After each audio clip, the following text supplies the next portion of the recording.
ಈಗ ಎಷ್ಟ್ ಗಂಟೆಗೆ ಬರ್ಬೇಕು ಸರ್ ಅನ್ಬಂದ್ ಡೈರೆಕ್ಟ್ ಆಗಿ ಹೇಳ್ತೀನಿ. ನಾನು ಹೆಂಗು ಇವ್ರ ಕೈಗೆ ಸಿಗಲ್ಲ, ಫೋನ್ ಸ್ವಿಚ್ ಆಫ್ ಮಾಡ್ತೀನಿ. ಅಲ್ಲ ಬೆಳಗ್ಗೆನೆ ಅವರು ಬಂದು ನಿಮ್ಮ ಮನೆ ಹತ್ರ ನಿನ್ನ ಲಾಕ್ ಮಾಡ್ಕೊಂಡ್ರೆ ನಾನು ಅಲ್ಲೇ ಹೋಗ್ತೇನೆ, ನಾನು ಸೋಫಿ ಮನೆಗೆ ಹೋಗ್ತಿದ್ದೀನಿ. ಮಂಜು ಊರ್ಗ್ ಹೋದ್ಲು.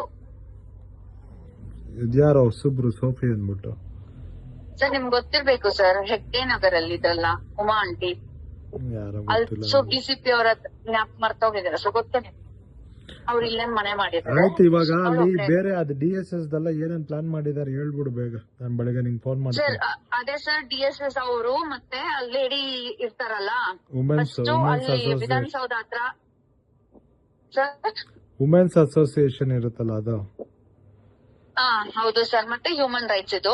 ಹ್ಮ್ ವಿಧಾನಸೌಧ ಹತ್ರ ಹೋಗಿ ಫಸ್ಟ್ ಈಗ ನಿಮ್ ಮನೆ ಹತ್ರ ಹೇಳಿದ್ರು ಪೆಟ್ರೋಲ್ದು. ಏನ್ ಪೆಟ್ರೋಲ್ದು? ನಾನ್ ಪೆಟ್ರೋಲ್ ಹಾಕೊಂಡು ನಿಂತ್ಕೊಳ್ಳಂಗೆ. ನಮ್ಮ ಮನೆ ಹತ್ರ. ಹೌದು. ಅಲ್ಲಿ ಲೇಡೀಸ್ ಎಲ್ಲ ಅಲ್ಲಿ ಸೇರ್ತಾರಂತೆ. ಹ್ಮ್ ಆಮೇಲೆ ಇಲ್ಲ ಅದು CCTV ಕ್ಯಾಮೆರಾ ಇದ್ರೆ ಈ ತರ ದುಡ್ಡು ಕೇಳಿದ್ರೆ ಈ ತರ ಥ್ರೆಟ್ ಮಾಡ್ತಾರೆ ಅಂತ ಆಗ್ಬಿಡತ್ತೆ. ಅಂದಿದ್ದ ವಿಧಾನಸೌಧ ಮುಂದೆ ಹಾಕೊಳ್ಳೋದಕ್ಕೆ. ಪೆಟ್ರೋಲ್ ಹಾಕೊಳ್ಳೋದಂತ ವಿಧಾನಸೌಧ ಮುಂದೆ ಪೆಟ್ರೋಲ್ ನೀನ್ ಹಾಕೋಬೇಕಂತೆ. ಅವರೆಲ್ಲ ಏನ್ ಮಾಡ್ತಾರಂತೆ? ನಾನ್ ಹಾಕೋಬೇಕಂತೆ. ಆಮೇಲೆ ಅವ್ರು ತಡೀತಾರಂತೆ ಹಚ್ಕೊಳ್ದಂಗೆ. ಯಾರು? ಈ ವುಮೆನ್ಸ್ ಅಸೋಸಿಯೇಷನ್ ಅವರು. ಹೌದು. ಮತ್ತೆ ಅವರು DSS ಲೀಡರ್ಸ್, ಪ್ರೆಸ್ ಹ್ಮ್ ಎಲ್ಲ ಅದು ಫುಲ್ ಹೈಲೈಟ್ ಆಗ್ಬೇಕಂತೆ. ಹ್ಮ್ ಅದು ಹೈಲೈಟ್ ಆಗಿ ನಿಮ್ ಫೋಟೋ ಟಿವಿದಲ್ಲಿ ಬರಂಗೆ.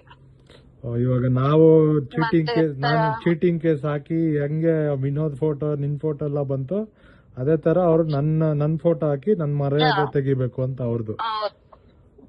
ಹೌದು ಸರ್. ನೀನ್ ಅದಕ್ಕೆ ಹೇಳ್ಬೇಕಾಗಿತ್ತು. ಯಾಕೆ ಸರ್ ಹಂಗೆಲ್ಲ ಮಾಡ್ಬೇಕು? ದುಡ್ಡು ನಾವ್ ಈಸ್ಕೊಂಡಿದೀವಲ್ಲ, ವಾಪಸ್ ಕೊಟ್ರೆ ಸರಿ ಹೋಗುತ್ತಲ್ಲ. ಇಲ್ಲ ಕೇಳ್ದೆ 40 ಲಕ್ಷ ಅಂತಿದ್ರಲ್ಲ, ಆಗ್ಲೇ ಕೇಳ್ದೆ ಅಣ್ಣ 10 ಲಕ್ಷ ಕೊಟ್ಟು ಅಂದ್ರೆ ಏಕ್ ವರ್ಷದಲ್ಲೇ ಹೇಳ್ದೆ 10 ಲಕ್ಷ ಕೊಡ್ತಂದ ಅವ್ನ ಪಾಠ ಅವ್ನು ಇರ್ಕೊಳ್ಳಲ್ಲ, ನಾ ಯಾನ ತೇವ ಇದಲ್ಲ ಅಪ್ಪೆಲ್ಲ ಹುಡುಗುಡಿ ಅದ ಅಂತ ಹೇಳಿದ್ರು. ಯಾರು? ವಿನೋದ್ ಹೇಳಿದ್ದು. ಹ್ಮ್ ಇದು ಕರ್ಕೊಂಡ್ ನಾನ್ ಬರೋದೇ ಇಲ್ಲ ಅಂತಿದ್ದೆ. ಅದು ರೆಕಾರ್ಡಿಂಗ್ ಇದೆ. ಬರೋದೇ ಇಲ್ಲ ನಾನು, ನನ್ ಬೇಡವೇ ಬೇಡ ಹವಾಸ ಅಂದ್ರೆ ರಾಜ್ಕುಮಾರ್ ಕನ್ವಿನ್ಸ್ ಮಾಡಿ ಕರ್ಕೊಂಡ್ ಹೋಗಿದ್ ಸರ್. ರಾಜ್ಕುಮಾರ್ ಕನ್ವಿನ್ಸ್ ಮಾಡಿ ಹಂಗ್ ಬೈದಿದ ನಿನ್ಗೆ? ಕೆಟ್ಟ ಅಲ್ಲ, ಮಾತಲ್ಲ. ಅದು first day sir, first day recording. ಆ ಸಮಾಧಾನಕ್ಕೆ ತಾನೇ ವಿನೋದನ ಮಾಡಿ ಹೇಳಿದ್ದು, ನಾಳೆ ಬೆಳಗ್ಗೆ ಅವಳ ಹತ್ರ ಈಸ್ಕೊಡ್ತೀನಿ ಸುಮ್ನೆ ಇರೋ ಅಂತ. ಆಗ ಮತ್ತೆ ವಿಡಿಯೋ ಮಾಡ್ಕೊಂಡ್ರು ವಿನೋದ್ ಅವರು. ಆಗ 20,000 rupees ಕೊಟ್ರು. ಅವ್ನ್ 10,000 rupees ತಗೊಂಡ್ ನನ್ 10,000 rupees ಕೊಟ್ಟ. ಏನಕ್ಕೆ ನಿನ್ಗೆ ಯಾಕೆ ದುಡ್ಡು ಕೊಟ್ಟ ವಿನೋದ್? ನಾ ಎಲ್ಲಿದ್ಯಾ ಏನು ಅಂತ ಕೇಳ್ದ. ಮನೆ ಇಲ್ಲಮ್ಮ, ಈ ತರ ಮಂಜು ಮನೇಲಿ ಇದ್ದೀನಿ ಅಂತಂದೆ. ಆಮೇಲೆ ನೋಡು ಎಲ್ಲಾದ್ರೂ ಮನೆ ನೋಡು, 20,000 ರೂಪಾಯಿ ಇಟ್ಕೋ ಅಂತ ಹೇಳಿದ್ರು. ಆಮೇಲೆ ಆಚೆ ಬಂದಿದ್ದೆ. ಇವನು ರಾಜ್ಕುಮಾರ್ ಒಂದ್ 50,000 ರೂಪಾಯಿ ಕೇಳ್ಬಾರ್ದ ಅಂತ ಅಂದ.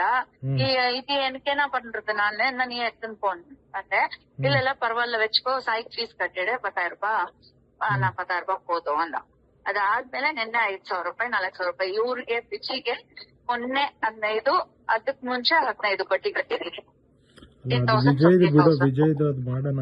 ಫಸ್ಟ್ ಇವಂದು ಕ್ಲಿಯರ್ ಮಾಡ್ಬೇಕಲ್ಲ. ಅದೇ ಸರ್ DCS, ಆಮೇಲೆ ಅದೇ ಮಹಿಳಾ ಇದು ಇದು, ಆಮೇಲೆ ಮತ್ತೆ ಇದು ಮಕ್ಕಳ ವಿಭಾಗ ಸಾಯಿನ ಕರ್ಕೊಂಡು ಅಲ್ಲಿ ಚೈಲ್ಡ್ ಇದ್ರ ನನ್ ಮಗಳನ್ನ ನಿಮ್ ಮಗಳಿಗೂ ಪೆಟ್ರೋಲ್ ಹಾಕಕ್ ಹೇಳಿದ್ರ? ಫಸ್ಟ್ ಹೇಳಿದ್ರು ಸರ್.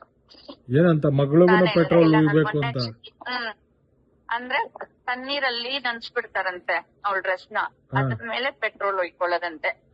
ಸೊ ಅದಕ್ಕೆ ನಾನು ಹೇಳ್ದೆ ಆಗಲ್ಲ ಹಂಗೆ, ನಾನ್ ಮೊನ್ನೆ ಚಿಂಟು ಮನೇಲಿ ಉಯ್ಕೊಂಡಿದ್ದೆ, ಇಲ್ಲೆಲ್ಲ ಬರ್ನ್ ಆಗ್ಬಿಟ್ಟಿದೆ ನನ್ಗೆ ಬ್ರೆಸ್ಟ್ ಹತ್ರ, ನಾನ್ ಹಂಗ್ ಮಾಡಕ್ ಆಗಲ್ಲ ಅಂತ. ಅವ್ನು ಹರೀಶನು ಒಪ್ಪಲ್ಲ, ಅವಳು ಹೆಂಗೋ ಅವಳ ಸವಾಸ ಏನೋ ಮಾಡ್ಕೊಂಡು ಹೋಗ್ಲಿ, ಮಗುನೆಲ್ಲ ಇದ್ರಲ್ಲಿ ಎಳಿಯೋದ್ ಬೇಡ ಅಂತ ಹೇಳ್ದ. DGP ಆಫೀಸ್ ಮರ್ಯಾದೆ ತೆಗಿಯಕ್ಕೆ. ಅಲ್ಲ, ಮರ್ಯಾದೆ ತೆಗಿಬೇಕಂದ್ರೆ ಒಂದ್ ಹೆಣ್ಣು ಮಗುನ ಪೆಟ್ರೋಲ್ ಉಳ್ಕೊಳ್ರಿ ಅಂತೆಲ್ಲ ಪ್ಲಾನ್ ಮಾಡ್ತಾರ ವಿಧಾನಸೌಧ ಹತ್ರ. ಅದೊಂದು. ಇನ್ನೊಂದ್ ಪ್ಲಾನ್ ಏನಂದ್ರೆ, ನಾನ್ ಸ್ಲೀಪಿಂಗ್ ಪಿಲ್ಸ್ ತಗೊಳ್ತೀನಲ್ಲ, ಅದು ಫುಲ್ ಪಿಲ್ಸ್ ತಗೊಳಕ್ ಹೇಳಿದ್ದು.